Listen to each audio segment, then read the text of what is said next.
Bismillahirrahmanirrahim. Assalamualaikum warahmatullahi wabarakatuh. Dasar desain.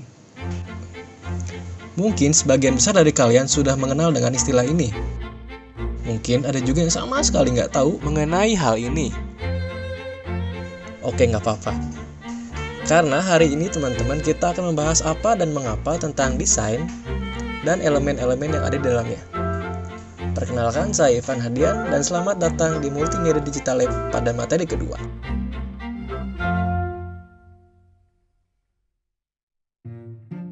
Apa itu desain? Nah, agar lebih mudah, coba kita lihat contohnya dalam bentuk price tag di minimarket.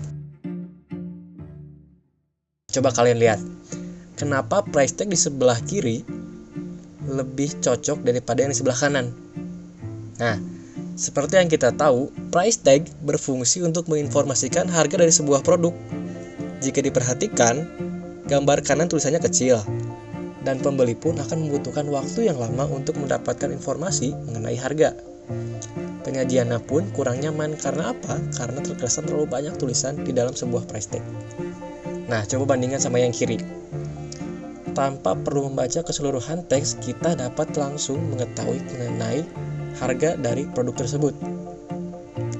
Sesuai dengan konsep hierarki visual atau yang sering dipakai dalam dunia grafik desain, sesuatu yang lebih kontras daripada sekitarnya akan lebih cepat dikenali oleh pikiran manusia. Nah, dari contoh di atas, yang bisa kita petik adalah desain ada di sekitar kita. Selain price tag, desain juga berada di mana-mana. Tidak melulu hanya di banner, flyer, ataupun post Instagram. Grafiti di tembok, rambu lalu lintas, konstruksi rumah ataupun sekolah juga merupakan desain. Nah, yang kedua, dengan desain kita dapat membuat sebuah karya atau produk yang dapat memudahkan pekerjaan manusia. Tidak melulu harus bagus, tapi juga desain harus menjadi pemecah masalah, meningkatkan efisiensi dan kualitas hidup manusia itu sendiri. Sesuai dengan perkataan Steve Jobs, karena ini bahasa Inggris, jadi Mas Google. Design isn't just what it looks like and feels like. Design is how it works. Elemen desain.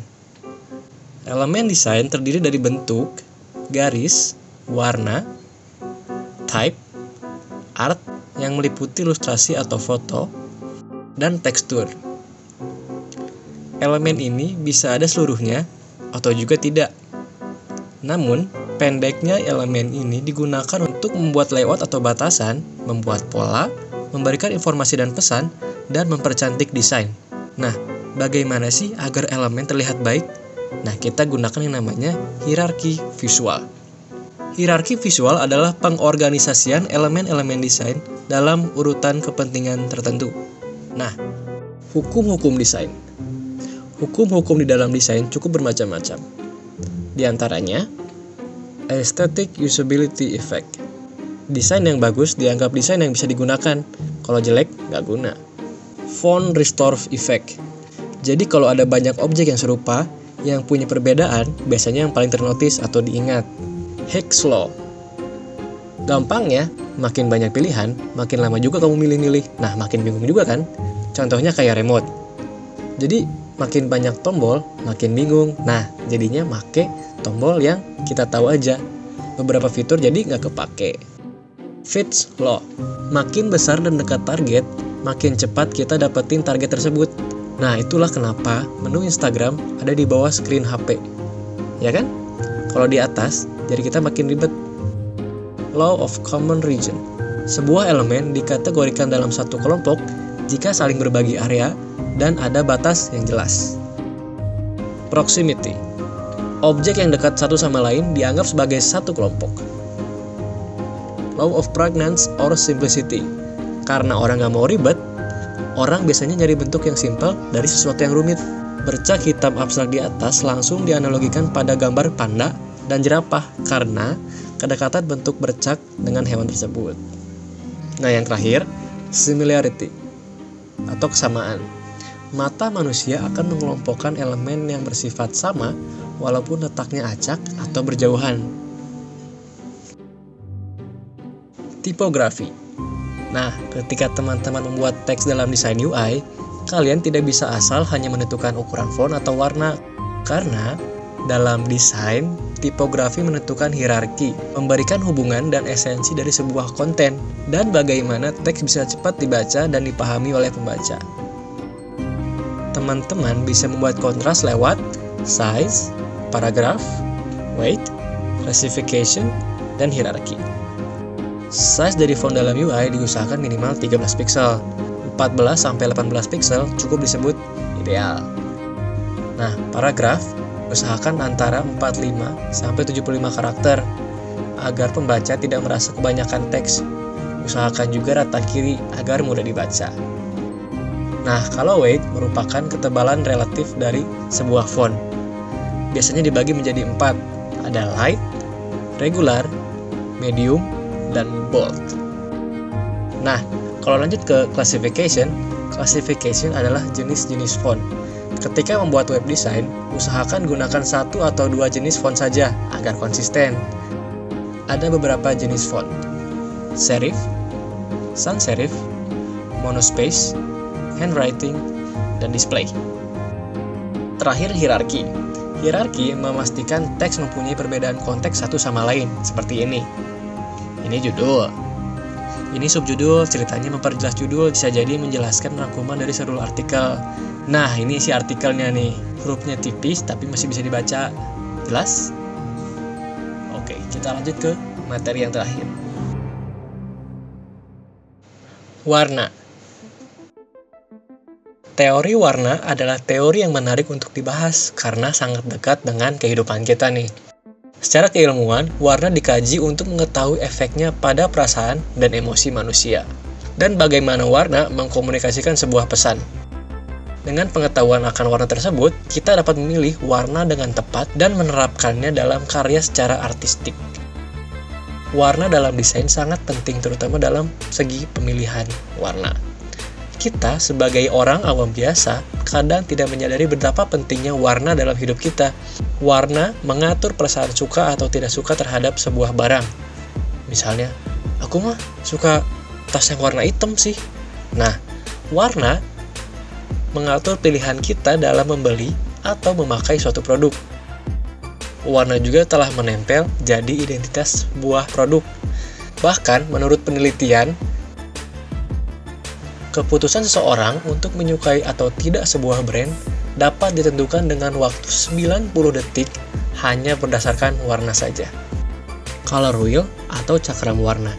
Nah, cakram warna adalah alat referensi untuk menemukan kombinasi warna. Cakram warna yang standar terdiri dari 1.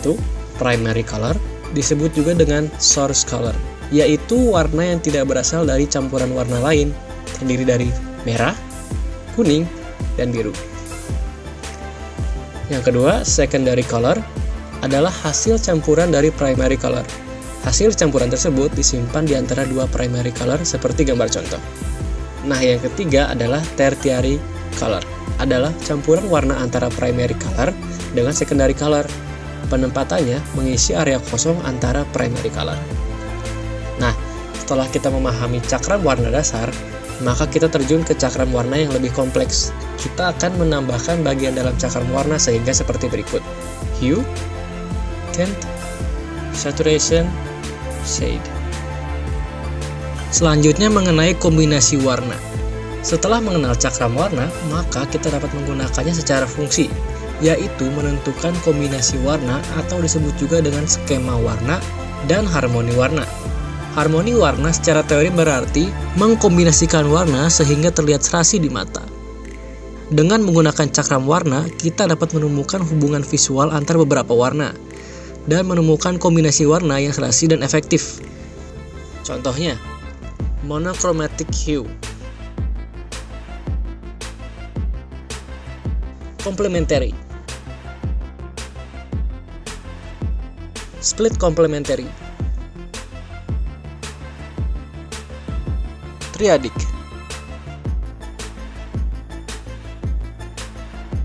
analogous,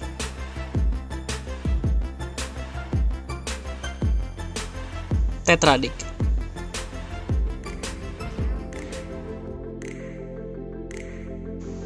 Nah, pernah kepikiran gak sih kenapa Gojek, Grab, sama Tokopedia memakai warna hijau di aplikasinya?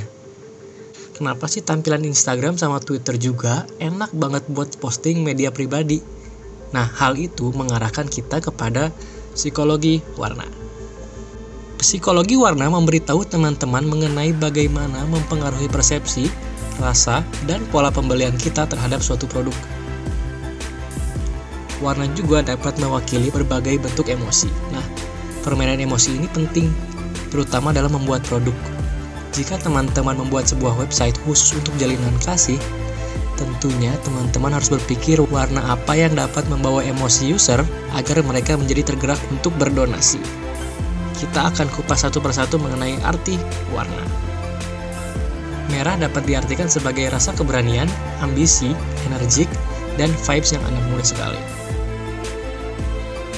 Orange punya arti kreatif, antusias, dan kesenangan. Kuning dapat diartikan sebagai kebahagiaan, kehangatan, dan kejelasan. Biru merepresentasikan ketenangan, kepercayaan, dan kekuatan. Hijau melambangkan kesehatan, freshness, dan harmoni. Putih punya arti humble, murni, spiritual, dan polos. Hitam punya arti misterius, elegan, dan kemewahan. Warna dalam UI.